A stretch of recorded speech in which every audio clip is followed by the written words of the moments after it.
The recording. Okay, so finding a nice, comfortable position where you can be relaxed and yet alert. And ideally not leaning forward or back, pressing the sitting bones into your cushion or chair, stretching up towards the ceiling, and then relaxing, allowing everything to hang off the spine. Eyes closed if that's comfortable, or half open in a receptive gaze. Hands positioned comfortably, elbows close to the body to minimize drag on your shoulders.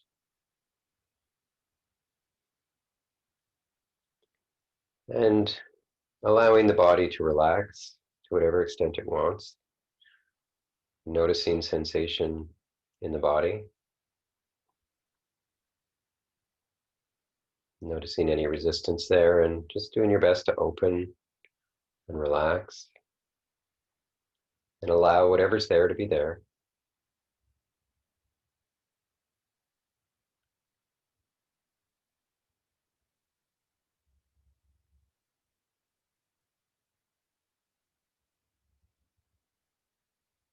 Noticing sensation in the heart area. Checking in. Does the heart feel open or closed? Again, just allowing whatever's there to be there. We're not trying to make anything happen. We're just opening, relaxing, allowing, and doing our best to keep the attention on the body breathing.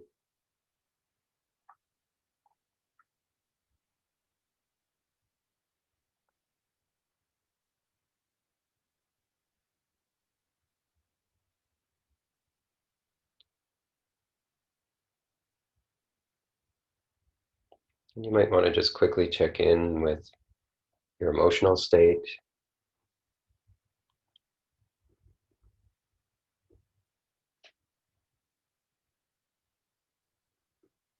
Checking in where you might feel those emotions in the body.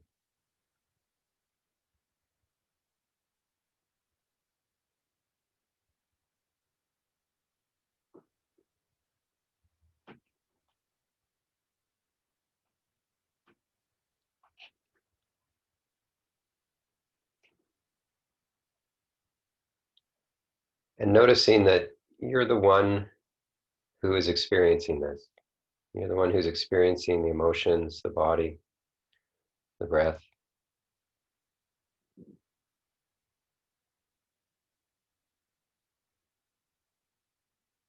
So just that sense of knowing, that awareness of awareness.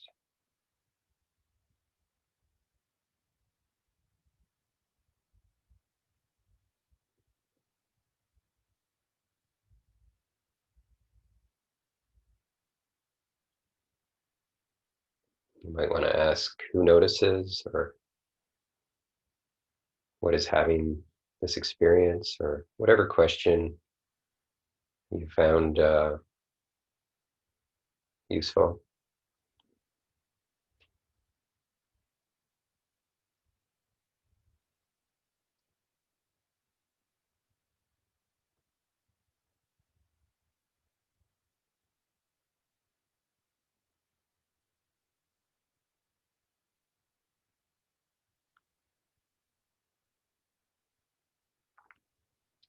Riding the waves of the breath,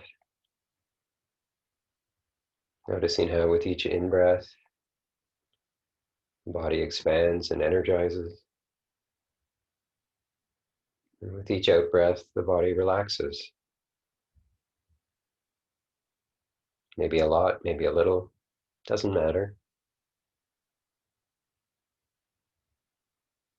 We're not trying to figure anything out or make anything happen.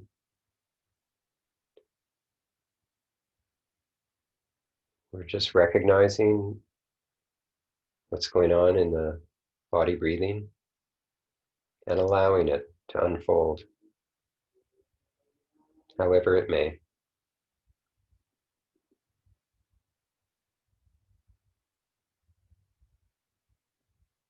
Noticing any holding or resistance and doing our best to release that.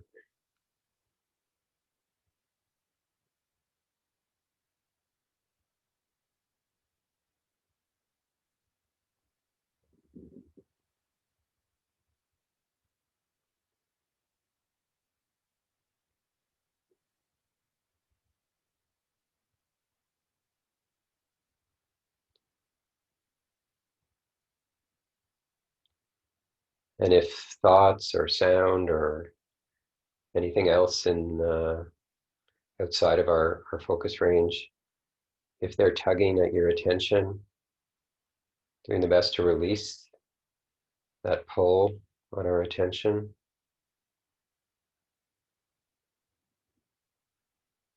cultivating the intention to stay focused on the body breathing, no matter how persuasive the thoughts seem to be or how interesting they seem to be.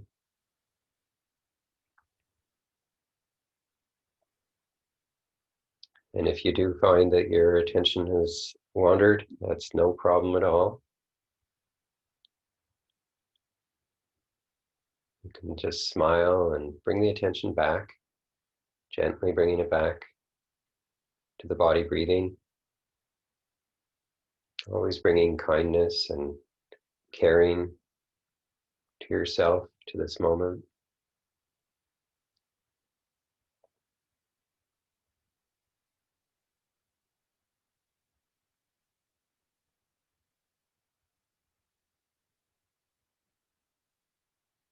Treating yourself and this moment with tenderness.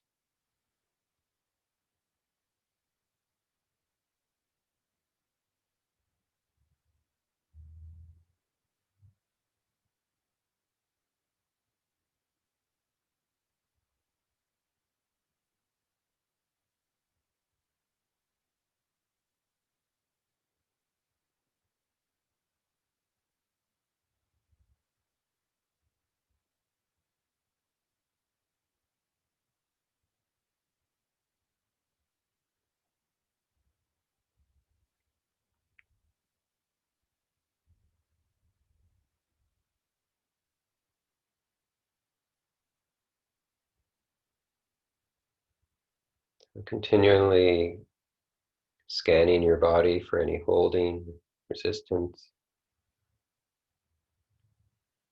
and noticing what's there. What does that holding feel like? What does that resistance feel like? What is there that doesn't want to let go? Is there fear? Is there anxiety? Is there maybe just sensations? Maybe something very subtle. And just with each out breath, allowing the body to relax.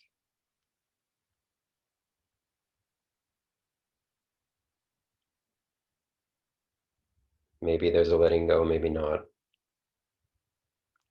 doesn't matter. We're just aware, allowing,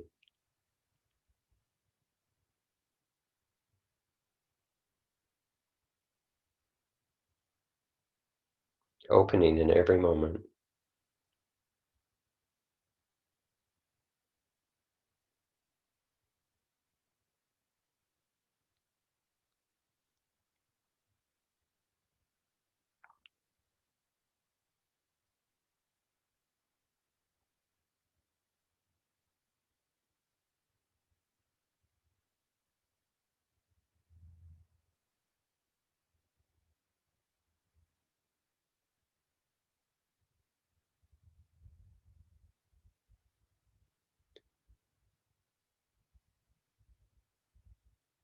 Now expanding our focus to include mental talk and mental images.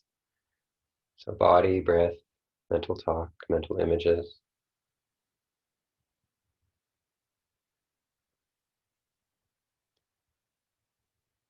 as well as your emotional state.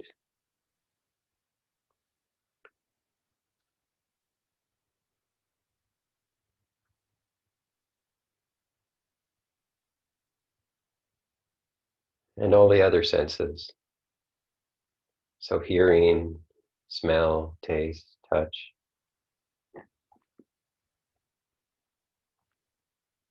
So the full range of our senses, as well as being aware of the subject, being aware that you're the one who notices.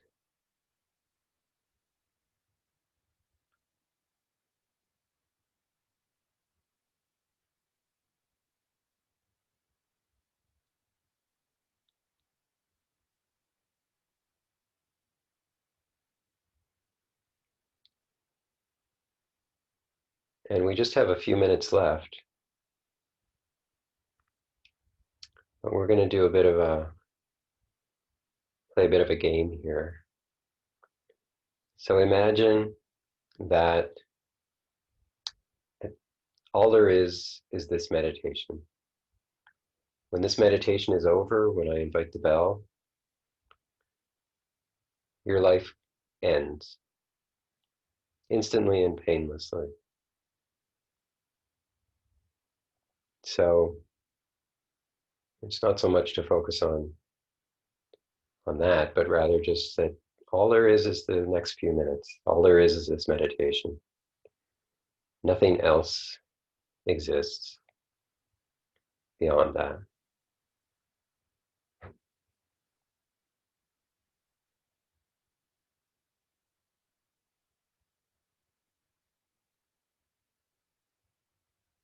So how does that affect the experience of this moment?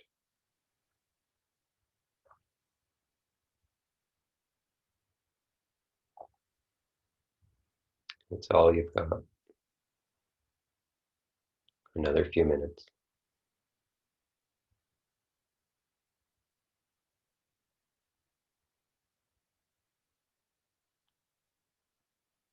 Doing your best to open, relax,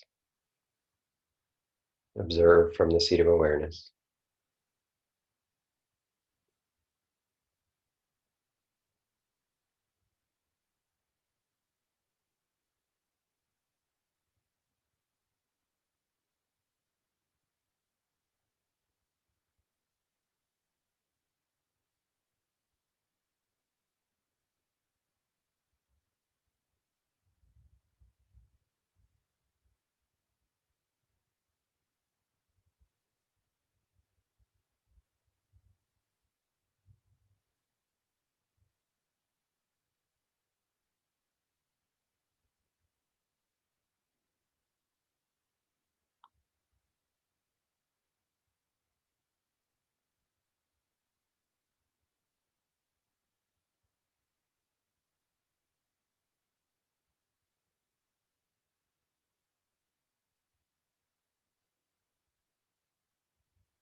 Just a few breaths left.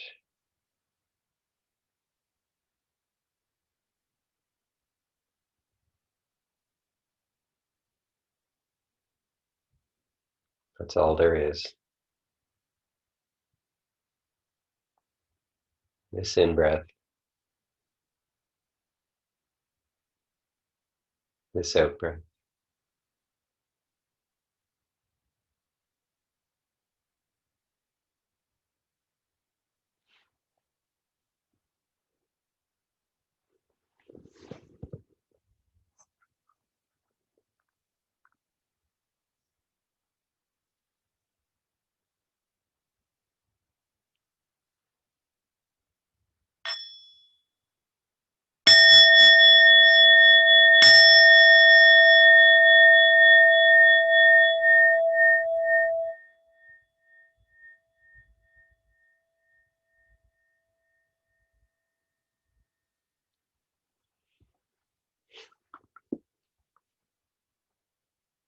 Okay, so I hope you enjoyed that, or in any case, I hope you had a rich experience, as Kim would say. Um, so we're going to do a breakout now, and the subject of the breakout is um, how you would live your last week. So you probably recall from the reading that this was a suggestion Mickey made, was to contemplate how you would live your last week.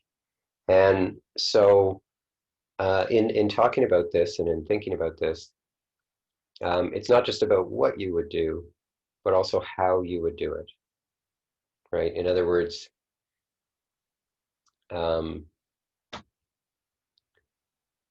there's you can do this, that, or the other part. That's part of it, and part of it is also like how deeply, you do it, the appreciation that's there, the the connection with the moment, right? So anyway, just think about how you would live your last week.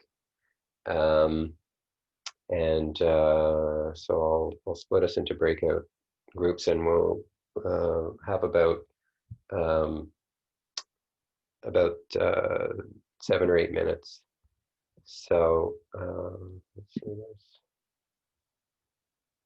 Looks like we lost one person. So I'll just part. I'll participate with somebody in the breakouts. Okay, so here we go.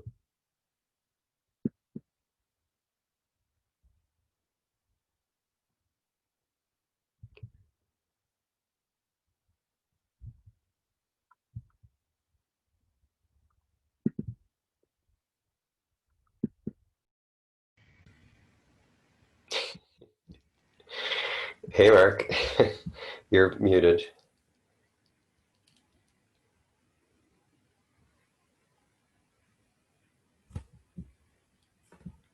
Uh, oh, there you are. Oh, hey. So how would you spend your last week, Lori? I was thinking about this yesterday, Mm-hmm. and um, I was thinking I'd want to be in nature. Part of me was want to be in nature. Part of me was, want to be with see my mom.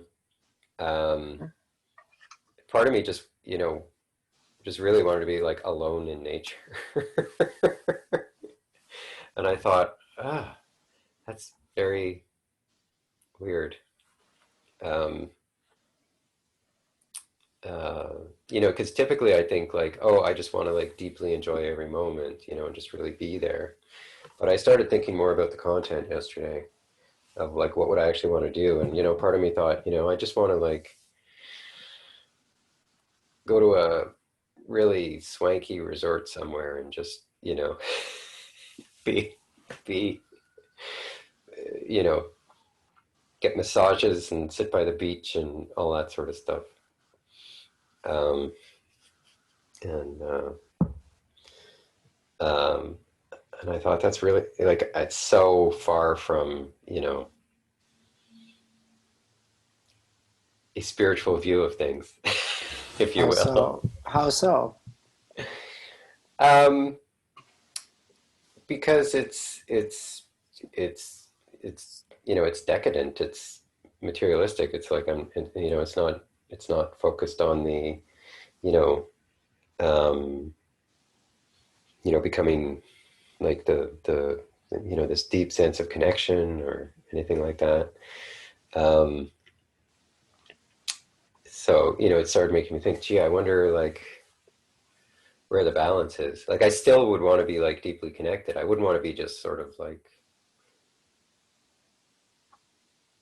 I'd want both ideally, right? I'd want to be, you know, be deeply connected with nature, be really enjoying each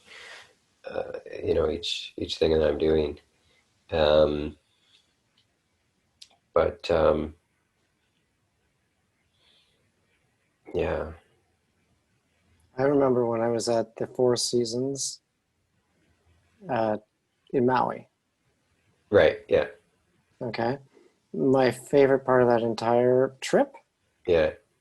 was the half an hour I spent right at the water with the waves splashing on me because the water there, you've been to Hawaii, I think, right? No. No? No. The water is like ridiculously warm, like like 80 degrees. Yeah. Costa Rica's like that.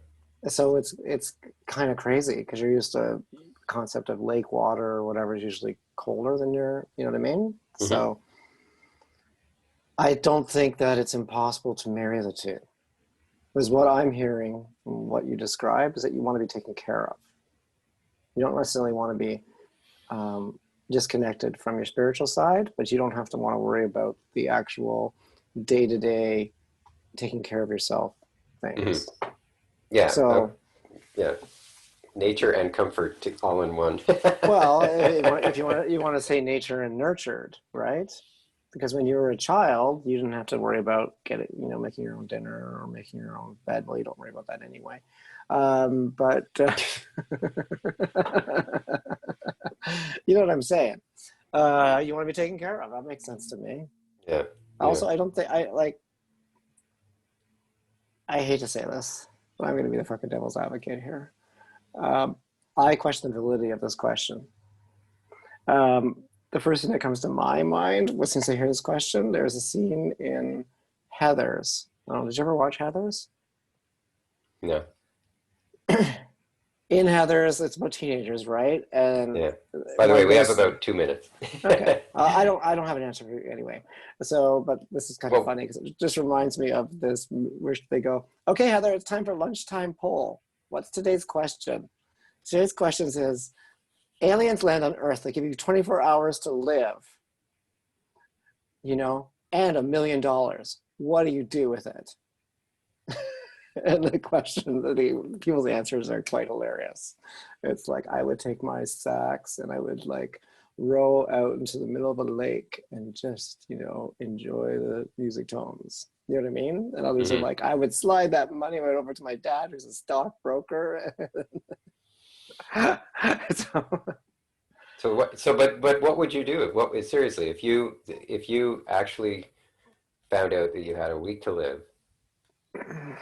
I think because of where I'm at right now, I think I would freak out at first. Yeah. And then I, eventually come to peace with that. But I can't tell you how long that would take because but and it's a theoretical question, and we would never actually, you never get that choice. yes, it is. But the exercise is to explore it. And I should have probably said like it's like never mind the freaking out, but just like what assuming that you didn't freak out, assuming that you Well, were just like, okay, how do I want to live this? what I'm more curious about is the fact that you question the validity of your own answer, and that presumes that there's a right or wrong answer, which there isn't. Right. I just want to flip it onto you for this last minute I don't to have an answer actually for you. to actually That's try and that's answer that's the question. it's too far large of a pondering question for me to answer in even 4 minutes. So I wouldn't even attempt to. If you catch my drift, that's a good question, but it's something I'd have to like really think about for a while to give you an honest answer. But just the first thing that comes to mind. What's the first thing that comes to mind? Freak out. That's the first thing that comes to mind. Okay. That's the reaction to finding that But out, but it's right? not how But what after the fact, I don't. I it's know not you. what would you do? It's It what wasn't. would you like to do? Like what would you? I don't know. Why do I have to answer this question? Yeah, you don't have to do anything. I know. It's a good question, but not one I can give you an answer from like that. And not I'm not interested in giving you an answer that meets your needs. So Sounds like an I'm what you call. excuse. There we go. Okay. Hello, everyone. Um, okay. Anybody want to share what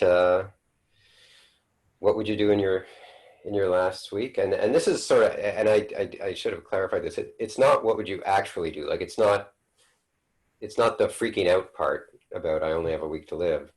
It's like, you know, what would you actually want to do in your last week? How would you want to live it? Anybody want to share?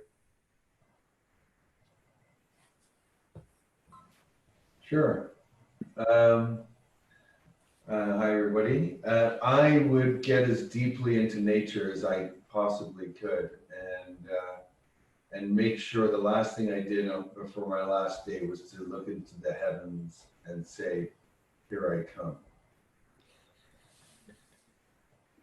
I don't think I can cope with everybody else's grief and energy and whatnot, but I think I can cope with mine. Mm-hmm. Okay, great. Thank you, Nick. How about other folks? Yeah, Deborah? I just want you to know that Philippa is sort of mute. She can't talk. It's not working. So if she doesn't volunteer to talk, it's because she can't. She'd have to chat. Okay. Okay. She did it with chat. We did fine. Philippe, oh, you're unmuted now, yeah. You might want to just check, like, click on the audio settings. Like if you click the up arrow next to mute, audio settings, and just see if there's something amiss there. So like it shows, you know, your microphone, it shows what you're using for your microphone, and it shows the input volume on your, like the volume on your microphone. So I don't know if that, sometimes it shows your microphone's not connected. Anyway, I'll continue. Okay, sorry about that. That's okay. So seeing as how I said I would sit, I have a house and I'm a gardener, and I was out sowing grass today. I would sit in my garden if it was, the weather was good. I would sit in my garden and look at the flowers because I plant flowers, and I would breathe deeply, and I just want to be calm. I wouldn't go anywhere, but I would invite a few select friends or people that meant something to me, friends, family, whatever. Wouldn't be many people. Yeah. Yeah. And just say my goodbyes or whatever I had to do. I also said I would maybe paint nature or watercolor, which is something I was saying that I haven't done during this COVID time, but it would have been good if I did, but I've chosen to do other things. Mm-hmm. But I find painting is just so calming. Doing art is just so calming and such a friend. So that's the way I would. And if it was winter, I would find I've got nice windows and some views of things, you know, trees, and I would just sit and breathe. Yeah. Thanks, Deborah. I wonder also if you want to share, like, you know, in chapter 17, the contemplating death, like, you know, Mickey talks about how, you know, if you only had a week to live and, you know, you're in a hospital and you go out for a walk and it starts raining, you know, in all likelihood, you would be like, oh, this is the last rain I'll probably ever experience, you know, and really want to feel it on your face, feel it on your hands, just feel that experience of being in the rain. Whereas, of course, most of us would just want to get out of the rain, right? But that if it's your last time experiencing rain, you might treat it a lot differently, right? So it's interesting, like, is there anything along those lines that you might want to, like, where you might act differently than how you would act normally towards various experiences? Yeah, Denise, yeah? I can make a connection to that from today, actually. It was the reverse. It's not sort of the last feeling of the rain, but the first. It was the first day of school for the kids today, in my school for grade 7s. And yeah, it was, it's tough on the kids wearing masks all day. Really tough. Well, tough on all of us. But fortunately, it was a nice day. We went outside and saying they just want to take the masks off. So we're going outside in our socially distanced way, you know, a meter, put your hand in front, you know, when you're going out. And we get out to the field and they're all, oh, can we take off our masks? And I go, yeah, we're outside. If you want to, you can take off your masks, but still, don't get too close. So they're taking, and they're going, oh, fresh air, we can breathe. And it's like the first breath they've ever taken. And they're really appreciating, the fresh air. So that put me in mind of what you're saying about the rain and what Mickey was saying in the book. So it doesn't even have to be it can be the first time, that not the last time, but the first time they've experienced it in a few hours to really appreciate it. Yeah, and it just goes to illustrate how important our frame of mind is to our experience, right? You can take the exact same experience, and it's so easy to take it for granted, but then, in other situations, you really appreciate it. And something very simple as breathing can become a wonderful experience, right? Just because,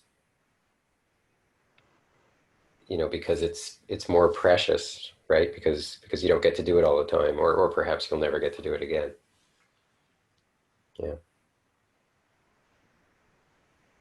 I wonder, like, hopefully most of you have read the chapter on contemplating death. Like, what did you,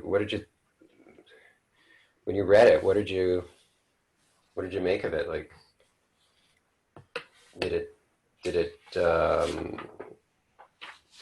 it touch you? Did it in the sense of like going like, wow, that's really makes a lot of sense, and seeing how you could apply that in your life, or was it more like just what did you make of it? Do you want me to go over it a bit first, or? I really liked one. I'm just going to quote the there is no reason to be afraid of life, and the fear will fade once you understand that the only thing there is to get from life is the growth that comes from experiencing it. I like that quote. Mm-hmm. Yeah. So how would you apply that in your life? Because that's the tricky part. Yeah, that means that everything you've experienced, even if it's not good, you got to experience it. Some people don't get certain experiences. Like, I don't want to ever experience a forest fire. I don't ever want to experience what the people in the States are going through now. Right. But when they come out of it, they will experience life in a way that I haven't. But on the other hand, I survived an IRA bomb when I lived in London. So, I have that experience, and it's lived with me for IRA in 1976. My building was bombed. So the landing beneath me, so Philippe is looking, the landing beneath me was bombed, and the firemen had to carry me down the stairs, and I have that experience. Like, I don't know. I don't know what exactly it's done for me, but. And what impact has that had on your life? Every time there's it's a Canada Day or July 4th when I live in the States, I was reminded, because it's just, that's what it sparks. It just reminds me of a time that I was saved, Mm-hmm, mm-hmm. I was so close, but not. Yeah. It's interesting. I was sitting in the park today, and in Queen's Park, and it was quite a windy day, and I was reading The Untethered Soul, just sort of read it over again before class, and I looked up from my book at one point, and I looked around, and I thought, like, I love the wind, and especially when I'm around trees. Like, I love to watch the wind blow and hear, just hear it blowing through the trees and see the trees waving, and I just thought, wow, this is, I just really appreciated it, and I was thinking, like, I'm sitting here reading, but I'm reading this stuff about appreciating life, but really, like looking around, it makes me, I don't want to be, it's like I'm reading and yet I'm right here and I'm missing this great, experience. It was just this interesting juxtaposition.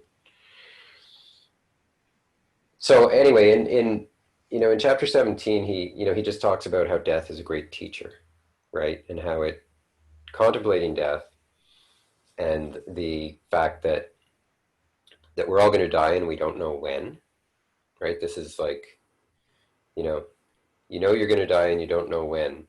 So what should you do, right? And the obvious answer is, treat every moment as though it's precious. And, and so he suggests regularly reflecting on, what you would do if you had 1 week to live or however much time to live, regularly reflecting that, that I'm going to die and I don't know when, and just to cultivate that sense of preciousness, of the, of what's going on right now, of life generally. And I remember one time I was at Plum Village, and it was this beautiful night, summer night, and we did outside walking meditation. So we walk as a group, and we walk sort of regular, it's kind of slow, but not super slow, but just like a really easy pace. And we were asked to do this exercise of take a step and you die. So it's like with every step, imagine that when the step is done, you die. And I had this wonderful experience. Like each step became magical. Like it was just like, there was nothing but that step. So I was really present. And so I decided, I'm going to make, after it was over, I said, okay, I'm going to imagine that tonight is all I have. And it was this beautiful night. And I thought, what am I going to do? Am I going to, am I going to call my mom? Am I going to, call my dad? What am I going to do with this last night? And I thought, and I looked at the, at the wind blowing in the trees, and I just felt so connected to it. And I thought, this is what I want to do. I don't want to call anybody. I just want to feel connected to, I want to do what I'm doing right this moment, which is just feeling connected to, um, to the universe, I guess, to nature, to the trees, to the wind. And I've used that a lot in my life. But and it really illustrates, it's not like, it's not as much what you do as how you do it, right? How deeply present you are and how much you can appreciate the present moment. Mickey talks about how, in fact, I think this is my signature on my email, is, it's not about, the pursuit of special experiences. When we pursue special experiences, we miss the actual experience of life, right? It's like, I can't wait till the weekend. So then you just sort of, get through the week because you're just thinking about the weekend instead of, appreciating whatever there might be between now and the weekend that you could appreciate. And there's a lot to appreciate, right? There's always stuff to appreciate in any moment, even if it's just something as basic as the fact that you're alive, or just the food you're eating, or the people you're with, or, the fact that you have, shelter. And anyway, there's always something to appreciate. The fact that you don't have a toothache, right? When you have a toothache, all you want to do is get rid of it. So if you don't have a toothache, why are you not appreciating that?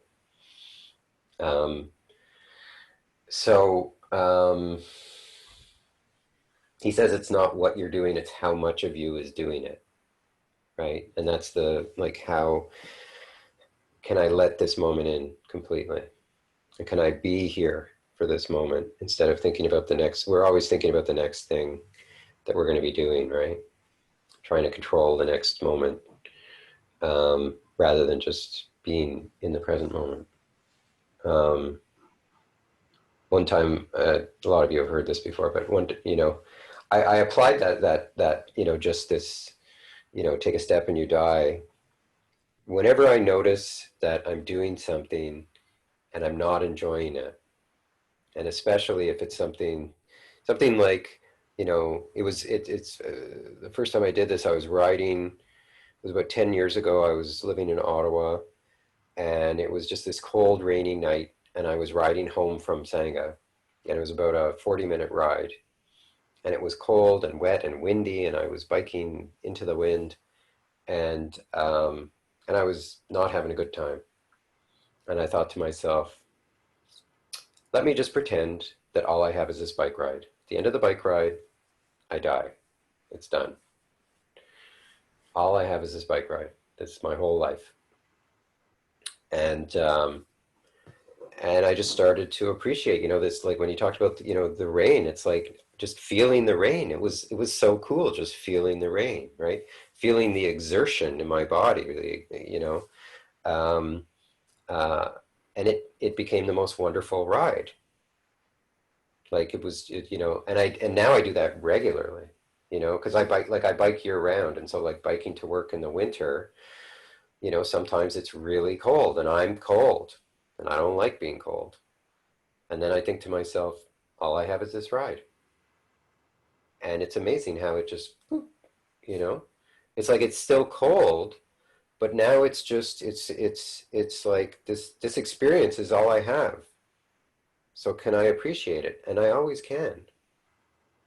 I always can, because it's like there's something interesting about it. I'm like, here I am, and it's cold and I'm biking, but I'm balancing on this bike and my body is working. My body's working well, you know, and I'm feeling this on my, it's like warm here and my hands are cold and my face is cold, and but it's just, there's just stuff going on. There's stuff going on, and it's interesting, right?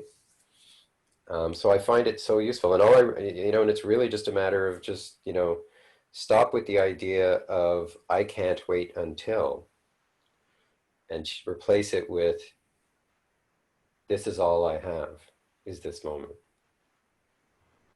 right? Or this period of time.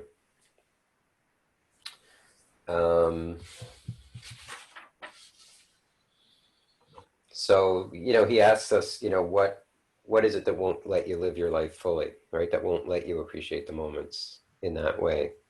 And basically he says it's the voice in your head, right? And I've noticed this, right? I'm riding on my bike, it's cold out, and the voice in my head is saying, how much longer? I don't like this, right? And that's what's making it unpleasant. Um, so, yeah, he says what really gives life meaning is the willingness to live it, right? But it's not just a quote.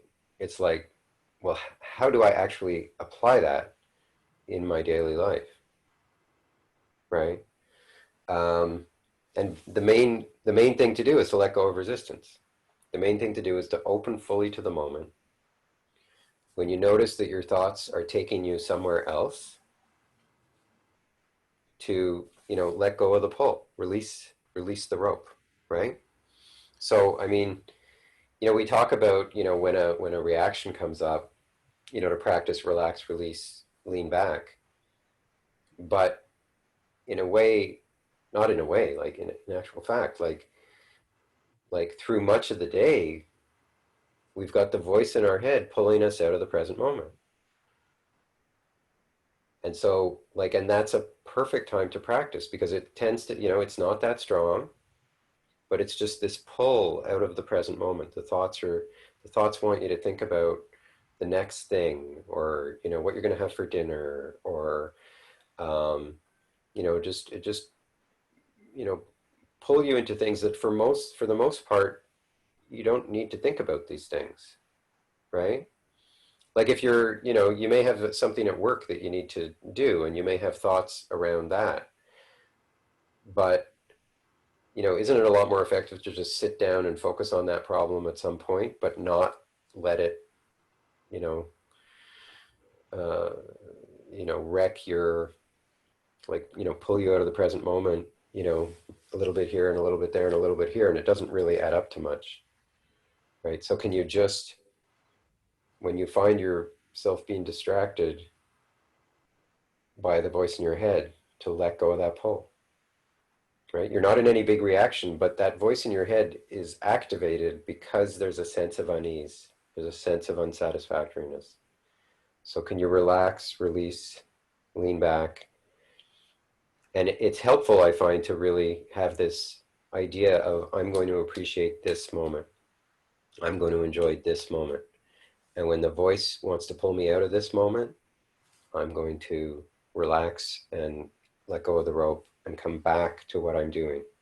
Come back to brushing my teeth. Come back to riding my bike. Come back to taking a shower, to doing the dishes, to making dinner, to whatever it is you're doing in that moment. Right?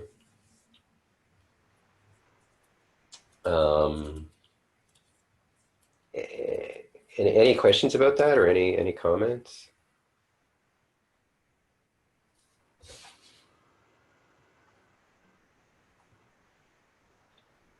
I find this to be the most challenging thing for me, in so many aspects. Like I was telling Mariana, like I really feel like I have so much to be thankful for. Yet I'm always thinking, like, what can I do to be a better this, a bigger house, whatever. Like just always. And I find I don't know, like it's kind of an obsession. I think I have I think I was telling you, Lori, during our session, like I have this kind of thing, obsession about money, just because I really never had much growing up, right? So I feel like I need it more than ever, and it gives me a lot of freedom. So yeah, like I think, and one of the reasons why I joined the course is because I kind of need to slow down. Like I just need to slow down and kind of enjoy. You know what I mean? Yeah. Mm-hmm. Yeah, and I think a big part of it is just like having this intention, this clear intention of, I want to recognize the preciousness of this moment, and not let myself be constantly pulled into the future, not let myself constantly be thinking about the next thing and the next thing and the next thing. Because what I've found is that when you're being pulled into the next thing and the next thing and the next thing, you're not connected to the moment. You don't have that, that sense of connection. Like it's a very pleasant feeling to be connected to the moment. It's a very, it's very grounding and peaceful. It's the opposite of stressful. But thinking about the future and the future and the future and how you want things to be is stressful, I find. And the fact that you can apply the relax, release, lean back to do just that, right? To notice the pull of the thoughts pulling you out of the present moment, and let go of the rope. Relax, let go of the rope, lean back, into noticing that you're the one who's noticing, that your thoughts are pulling you out of the present moment. And and part of this stems from the fact that we don't value the present moment, right? We think, I can't wait till the weekend. I can't wait till, I'm looking forward to dinner. I'm looking forward to whatever, I'm doing the dishes and I just want the dishes to be done. I just want to think about other stuff. I don't want to think about doing the dishes. But doing the dishes is what you're doing at that moment. And if you can just really be present with doing the dishes, I can tell you from experience, it can be a wonderful moment, right? Just feeling the suds on your hands, noticing how the dishes are being cleaned. What's fabulous about it is not the content. It's the fact that you're immersed in it. It's the fact that you're letting it in all the way and you're not distracted. Kim, yeah? Yeah, just a comment that this definitely resonates with me, especially this the sense of like unease where like, okay, I'm thinking about the next thing that I need to do. And okay, I'm doing it. But when I'm doing it, I'm like, oh, could be doing something else. And it's those times when I'm like, yeah, you said you want to be doing this thing because you were thinking about it in the last moment, and now you're doing it, and now the mind is still like, no, it's so just it's unsatisfied, it's never satisfied. It always wants to be thinking about, oh, you could be doing something else. And sometimes it happens just so often, like in a span of like a short period, that that's when I'm like, okay, I feel like I'm just spinning my wheels because Yeah. I'm never really just being there. Like I call it like being productive. I'm actually focusing my attention and energy just to do this thing. Doesn't matter how mundane or how interesting it is, but it just needs to be done. So why am I not just focusing on it and doing it? And then I can move on to the next thing that I need to do. But my mind is just running, and wanting to do something else. So it doesn't even matter what it is I'm doing. It's just that the satisfaction's just there. Yeah, because the voice in our head is constantly, the samskaras that are in us are constantly basically triggered, even if it's very, very, very small, and that's that sense of unease, that sense of things are not quite as I want them to be in this moment. And Mhm. therefore the voice, because the samskaras are triggered, the voice starts. Because whenever the voice goes, whenever you have these unintentional thoughts, it's because something in you wants to feel better, doesn't feel quite, whole or complete or okay, however you want to put it. Um, so the voice tells us that, you know, there's nothing to value in this moment. I want the next one, or I want this other one. I want to think about this other one because this one here, I just don't want to feel it. And it's like, let yourself just be there in this moment, right?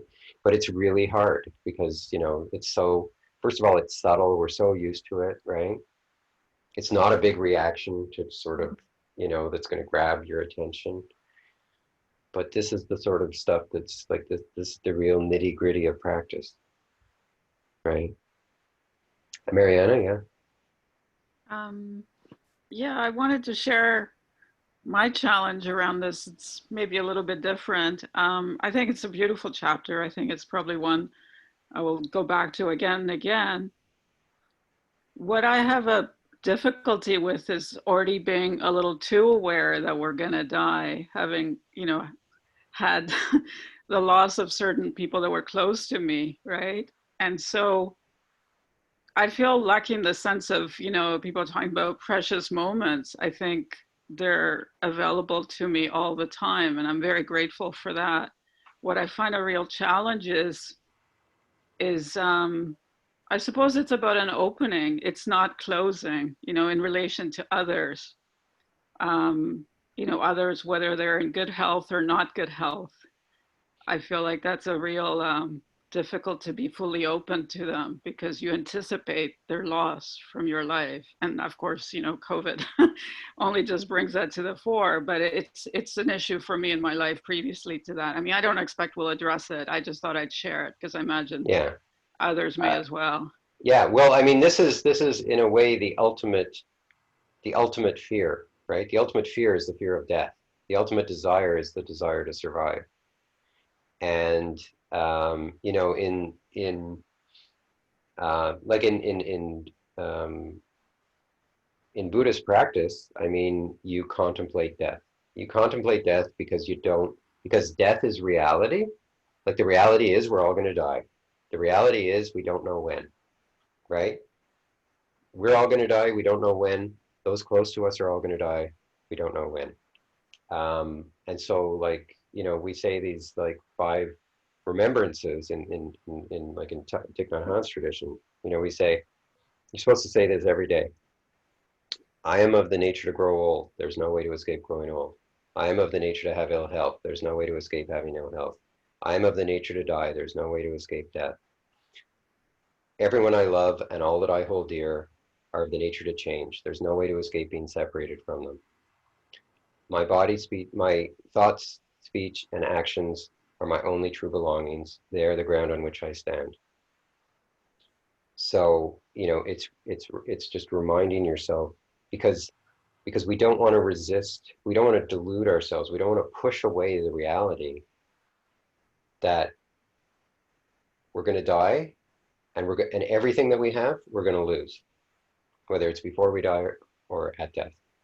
So, and just, and to sort of get used to that, right? And just allow that, allow ourselves to accept that, allow ourselves to process that, you know, that reactivity that comes up, that fear that comes up, just allowing ourselves to just, experience it so that we can release it, right? But again, that is the deepest fear. It is the deepest, survival is the deepest desire. And so it's not easy. And most of us don't want to look at it because it's unpleasant. It causes this unpleasant reaction. So I'm not saying you have to practice that stuff, but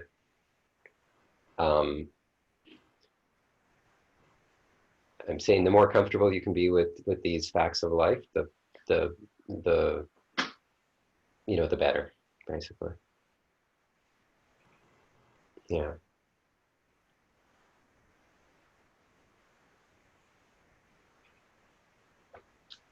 Okay, so let's move on to the next chapter. The secret of the middle way. So, Mickey brings in Taoism. So definitely an eclectic mix of teachings. But he talks basically about how, it's very much saying what, um, uh, it goes again to show you how resistance is um, is what causes problems, and letting go is the solution. And he talks about how a pendulum swings, and the only balance point really is when the pendulum is not swinging. And so any reactivity is like a swing of the pendulum, you know um, and releasing it, letting go of the rope, relaxing, allows the pendulum to come back to the center. And I really like how, and he says, in order, in Taoism, you don't chase after any sort of personal goal. You simply want to find the balance in every moment, the balance of, the limitless causes and conditions, limitless forces that are acting upon any moment, that are constantly moving. And, and it's this quest to find balance. How can I go with this, right? How can I not let myself be pulled, like the pendulum, to, way over here or way over there? And that, he says here, I love this line. He says, you're never going to wake up, see what to do, and go do it. He says, instead, you just sort of have to feel for the edges, right? The edges is the reactivity. The edges is whenever you're being pulled out of the present moment, or pulled into these, the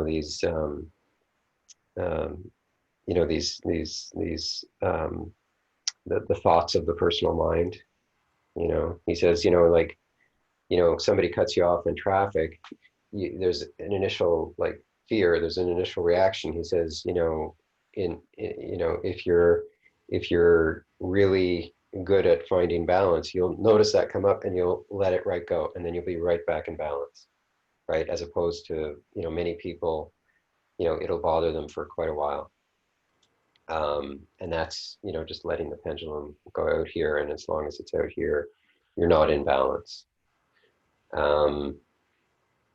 So it's always feeling for, he says, you're blind, you never see where the Tao is going, you can only be there with it. Feel for the edges and don't go to the edges, right? So you're just constantly, letting go of your personal desires, letting go of your preferences, and just, how can I find balance in this moment? And how can I not, I'm just noticing myself getting pulled over here or pulled over there. And whenever I notice myself getting pulled over here or there, I let go and come back into the balance point, right? So that's just a, kind of another perspective on practice. Anyone have anything they want to, anything they noticed there, or anything you want to share about that or ask about that? Any Taoists here?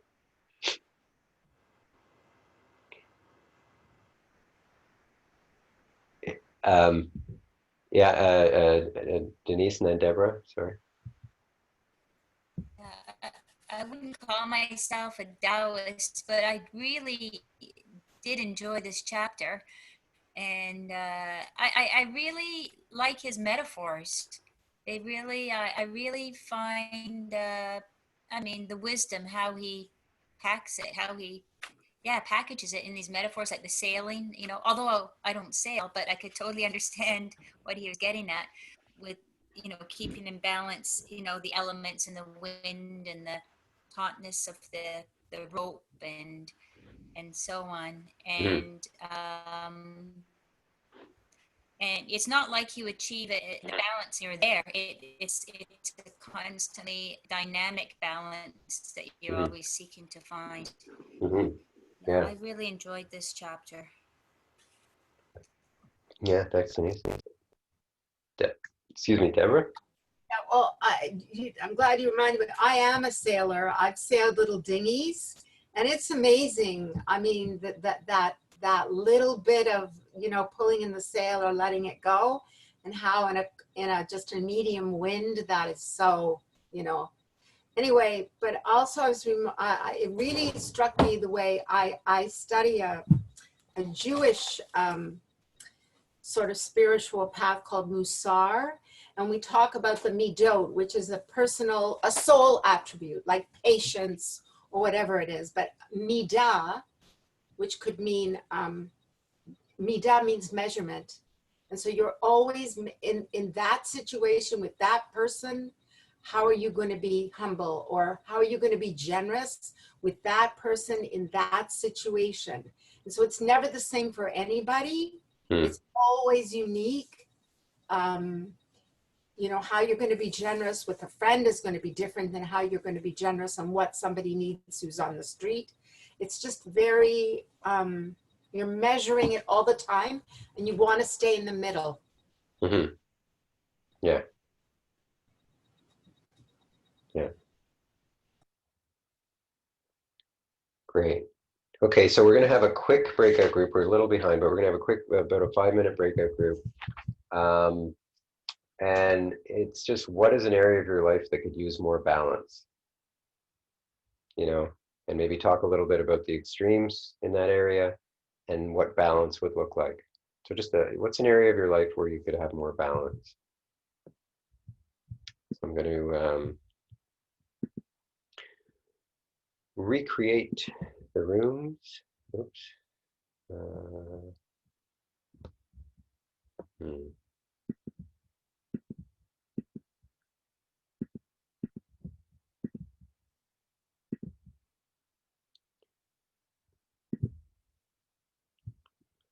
Sorry.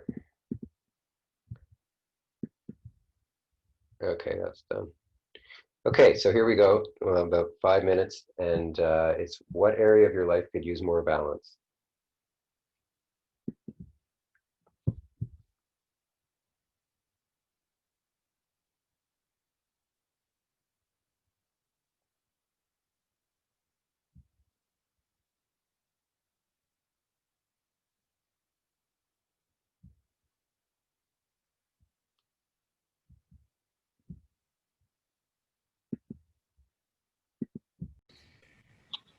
Hi. Oh, hello. Hey, hope you don't mind me tagging along here. No. Okay, you're gonna go ahead. So, what area of your life do you think that you need a little bit more balance? Balance. I guess I'm still like struggling with being home more. I don't know if that's balance, but like every chance I get, I'll like try to leave the house, like even if it's like oh, I didn't go out today, so I'll like go for a walk to the park. I can't just like stay put.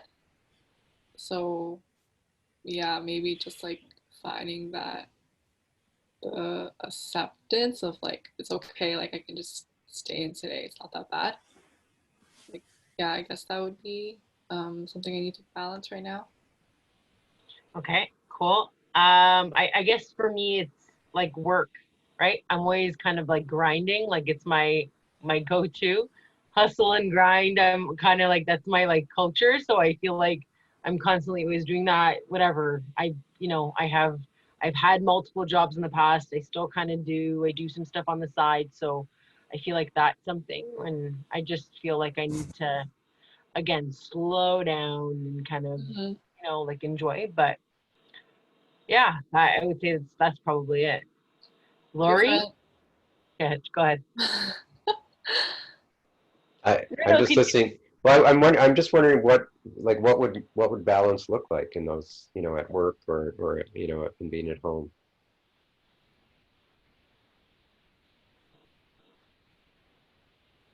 uh I don't know. Well, I guess it would be like just accepting the situation for me. So yeah, like having less of that internal struggle. you? Yeah, for sure. I think definitely the balance for me is also an internal struggle. So, um, what would it look like? I think I just feel like even when I've taken it slow, so like the pandemic forced me to take stuff slow, but I was still trying to come up with stuff. Like, so instead, what I did was I was purging my closets and selling some stuff that I didn't wear. Like, I was always kind of money was on my mind. Like, I was like, what can Mhm. like, and I was kind of in a Mary Kondo, like feeling that like the purging I wanted to clean up anyways. But I didn't just donate stuff. I was like, no, I I'm gonna have take to it sell back, right? this. Yeah, like I was like, okay, no, because I have decent stuff. Like it's not like, do you know what I mean? I'm like they were good. Like I just don't fit in them anymore or whatever. Probably worn them once or twice. And I would, I post them on Facebook, the marketplace. I post them on whatever. So like I think no matter what, I'm always, like it's the slowing down bit. But I think again, it's an extreme. Like either I'm like lying down on a couch not doing anything, or I'm like a mile a minute going crazy. So my balance would be in between that I could kind of do it all, maybe watch TV for a bit, go for a walk, prepare a dinner, Hmm. do a regular like job situation, not that I'm at work for, 10 hours or whatever. Yeah. So yeah, yeah. Well, I guess it's also like while you're doing it, you're not like it's not because you're enjoying it, it's because you have like you're feeling the urge to do it for some reason. Yeah, like but I'm always like again, like I don't know. I don't know. Again, I have like this kind of like a obsession thing. I don't know. Yeah, I just the money thing, man. I don't know. It's a weird one.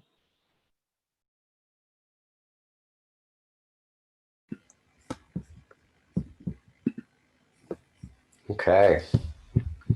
So anyone want to share an area of your life where you could use more balance and what that balance would look like?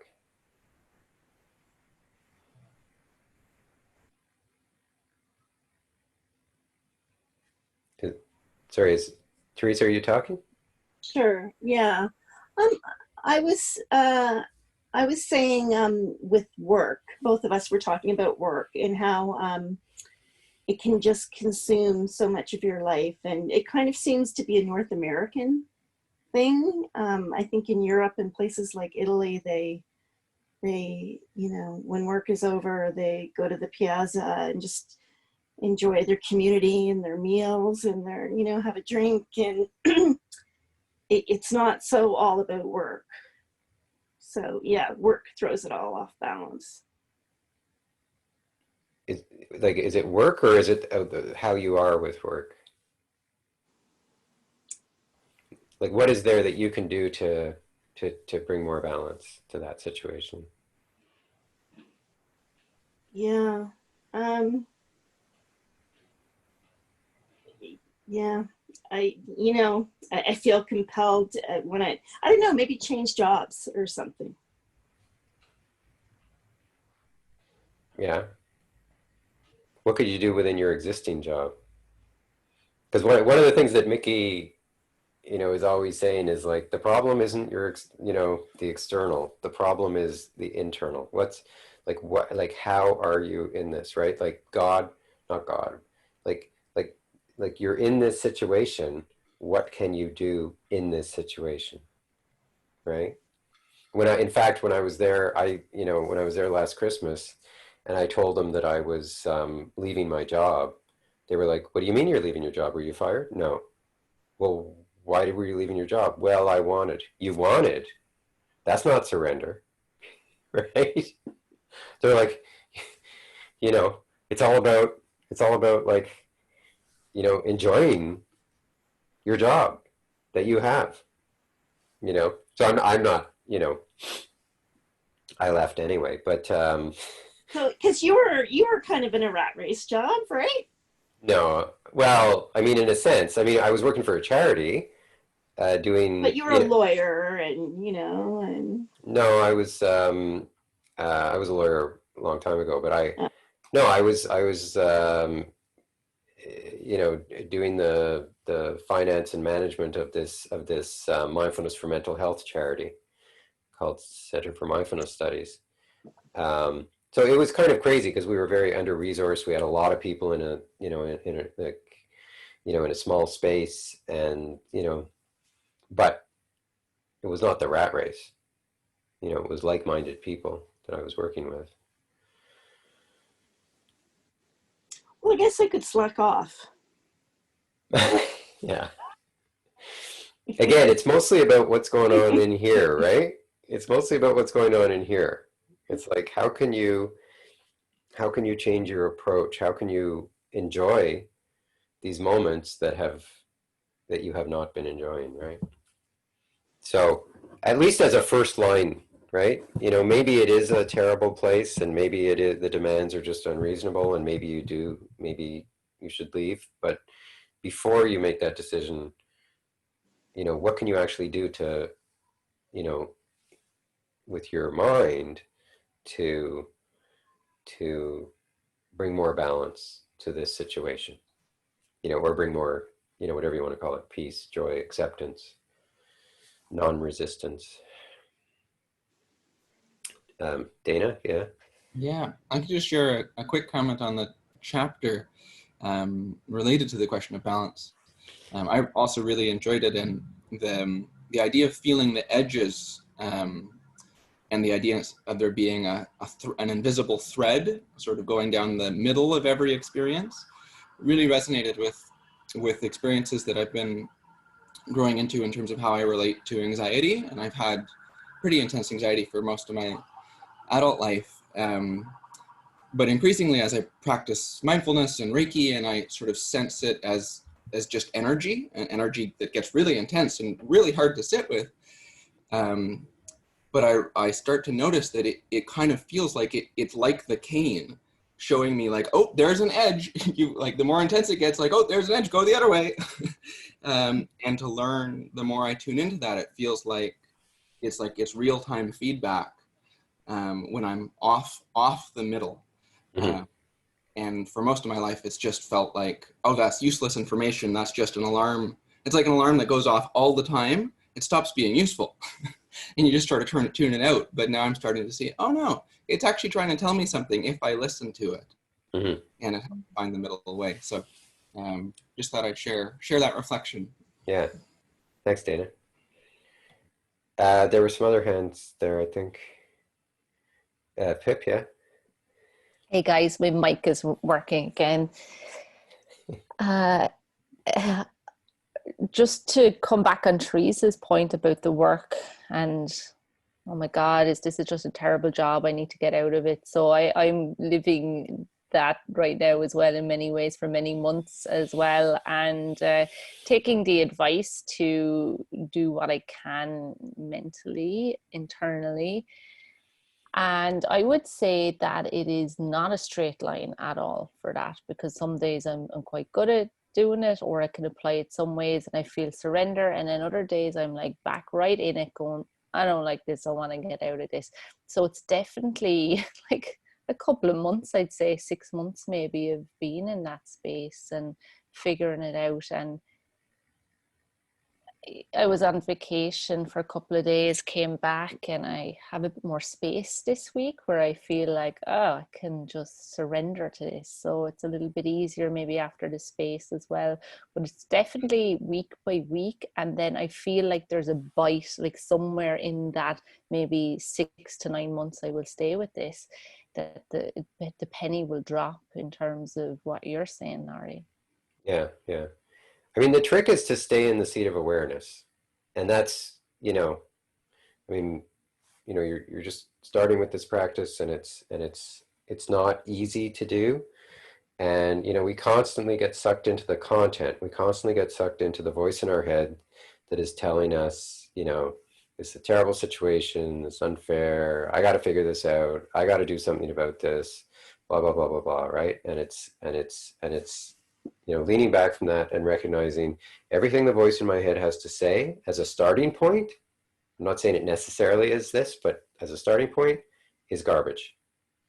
It does not take me to a good place. It pulls me out of the present moment. It pulls me out of my place of balance.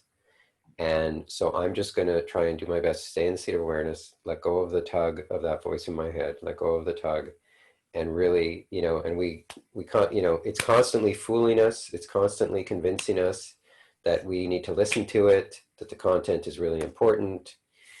And that's why Mickey always says, he says, people get mad at me all the time because whenever anybody asks me, they tell me about the situation and I say, well, who notices? Who notices? And they say, but, this is going on, this is going on. No, but who notices? That's all you need to do.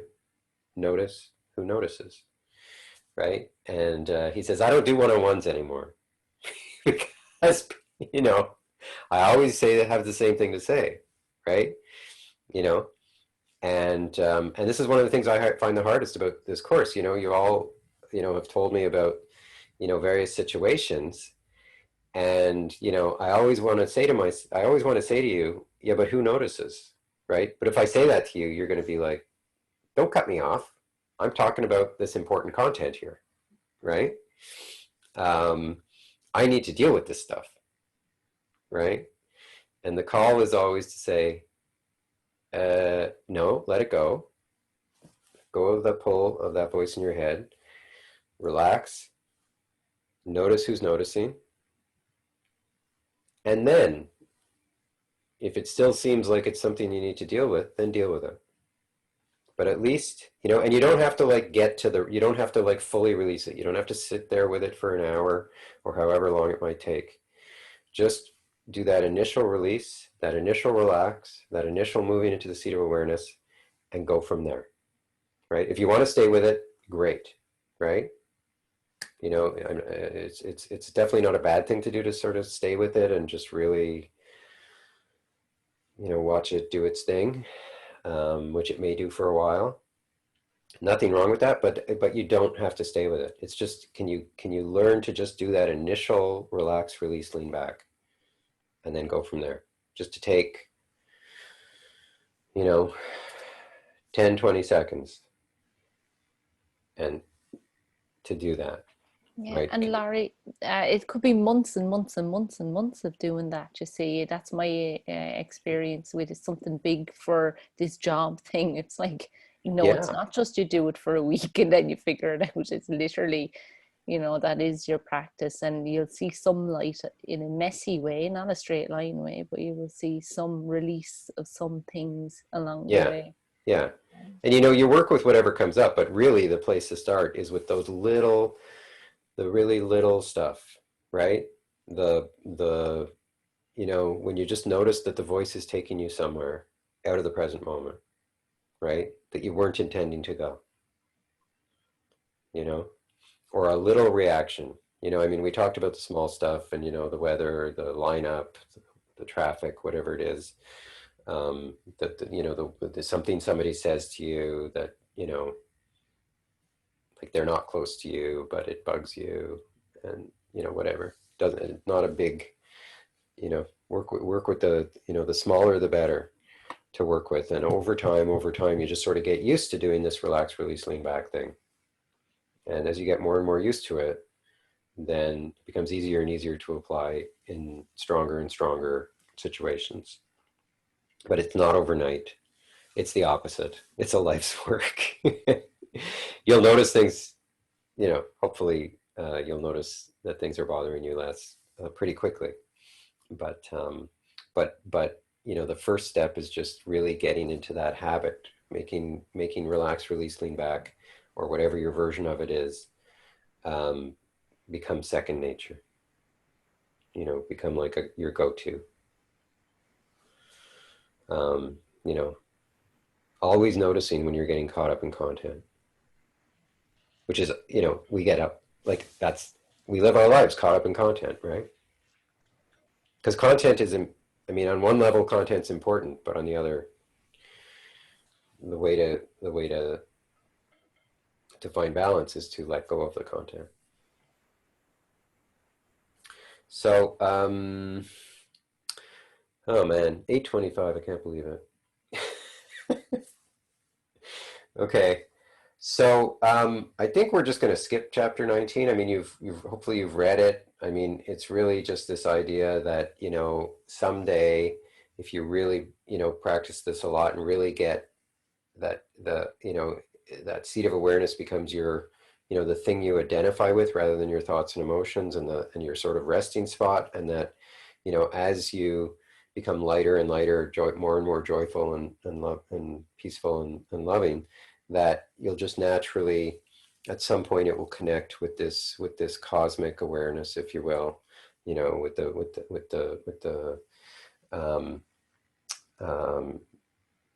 this non-dual field, with God, whatever you want to look at it, that you'll connect with this sort of greater consciousness, and that in that is just, eternal conscious ecstasy, basically. So, whether you believe that or not, Mickey's basically saying it doesn't matter. If you keep going, that's where it goes. And he says it, it's interesting because it's the only part where he actually doesn't talk from personal experience. He says, this is what the great masters say. So it suggests that he's, certainly I know he doesn't say he's there all the time, right? But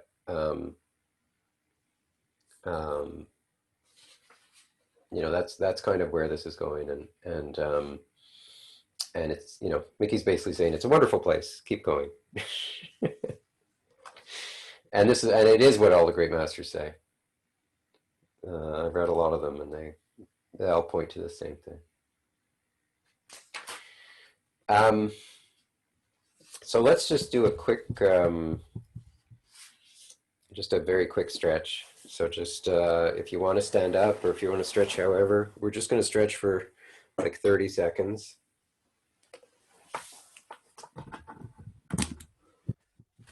So however you want to do it, just shaking your body out, maybe just feeling your body and noticing like what in my body wants to stretch,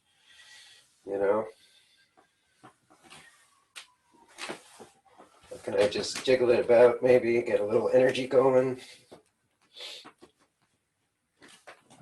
And then whenever you're ready, coming back to your seat.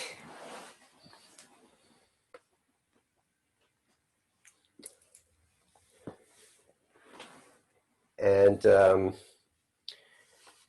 so just, the homework review, it's the homework is mainly the just practicing with letting go, practicing with the small stuff and whatever comes up. And then this week we also had, keeping your heart open, asking, is this worth closing? And also the problem, that seeing nothing as a problem, seeing everything as no problem. It might be challenging, might not be what you want, but it's no problem. So anyone have any questions about, your letting go practice, or the Is this worth closing practice, or the problem, no problem? Anybody, Min, yeah? Yeah, I have a question. I was just wondering, are you gonna leave the information like the doc share online? And if so, for how long? Well, probably what I'm going to do is the same thing I did this time, which is, I'll create a new folder for the next class, which starts next Thursday, and start moving stuff over from one folder to another. So, if you want to keep stuff, you can download it, and and if there's something that you're looking for and it's not there, just email me and I'll send it to you or send you a link. So that's no problem. Laurie, can we say like a certain date you'll start moving? So maybe we have till Friday evening this week or something like that. I'll probably start moving like next Wednesday. So you have it like at least for a week. I won't move anything. Yeah. Yeah. So, Nick, did you want to say something? I noticed you're unmuted. Yeah, sorry, by the time I managed to get my cursor to my unmute, we moved on. I was noticing that I'm finding it easy to get into the relax mode, and easiest to go into the seat of consciousness. But I was finding that on the release side, sometimes I'm not sure what I'm releasing. Yeah.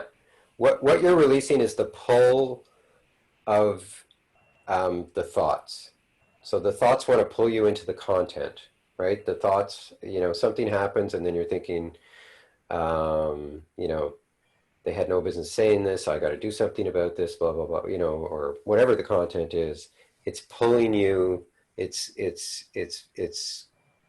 grabbing your attention and convincing you that you need to deal with it, you need to think about it, you need to solve the problem, you need to do something. And so release is letting go of the pull of those thoughts and just allowing them to do their thing. You can watch them, you can not watch them, you can put your attention somewhere else, whatever you want to do. But the point is to let go of the pull on your attention. It's like the what do you call it? The tug of war. The rope is pulling you, and you're going to get pulled into the thing unless you let go of the rope. So it's release the hold on the rope. Sometimes I'm holding on to several ropes at once. Sure. Yeah. If you can see that, hopefully you can let go of all of them. Yeah. Min, yeah.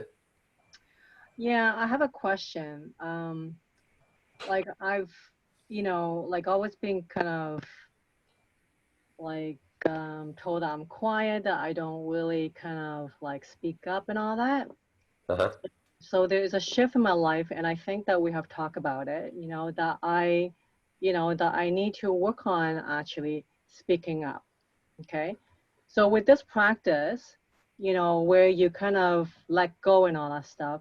So it's like, how do you find the balance between being assertive, and there are moments where you do have to, let's say, speak up, and about letting go here? Well, letting go doesn't imply not speaking up, and it doesn't imply not doing anything about the external situation. It's just taking those few moments to let to not pay attention, or not get like not buy what your thoughts are selling, basically, right? Your thoughts are selling you this bill of goods. Maybe it's correct, maybe it's incorrect. Generally it's coming from a place of fear and desire. So generally it's not taking you in a good direction, but that doesn't mean you don't have thoughts that are worth listening to, that are worth heeding their advice. But the idea is just for a few seconds, at least, can you just let the thoughts go without getting pulled, without your attention getting pulled in, without getting convinced that they're, and just relax and notice that you're the one who's noticing, that these thoughts are just mental events, and they're not, you know, and they're not you. You're the one who's watching them. And you don't need to buy what they're selling. Maybe you'll decide that it is important and I'm going to do this, but initially break the hold they have on you. Once So you've broken that hold, that initial hold, then you're in a place of choice, you're in a place of balance, and you can go wherever you want to go. And if where you want to go is, I need to assert myself, then assert yourself. okay. Okay. Thank you. Yeah. Okay, so we're going to do a writing exercise. And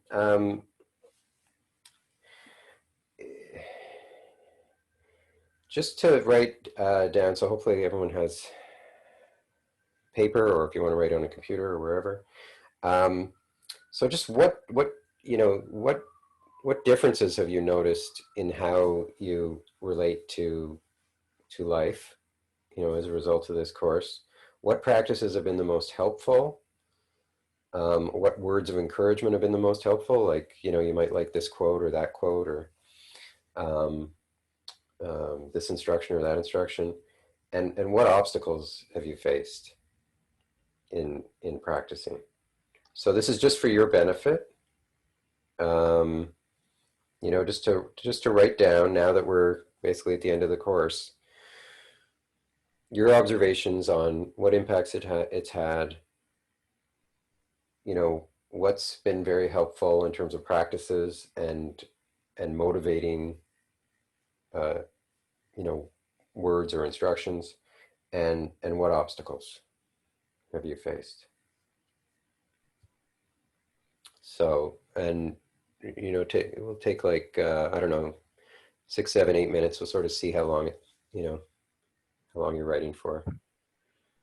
Would you mind just putting some of the questions in the chat? Sure. Thank you. Where's the chat? There's the chat.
Okay, so just another minute.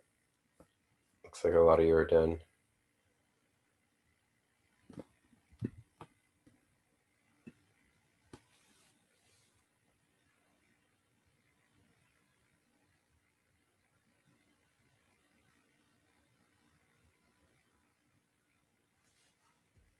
And in the meantime, just noticing who's noticing.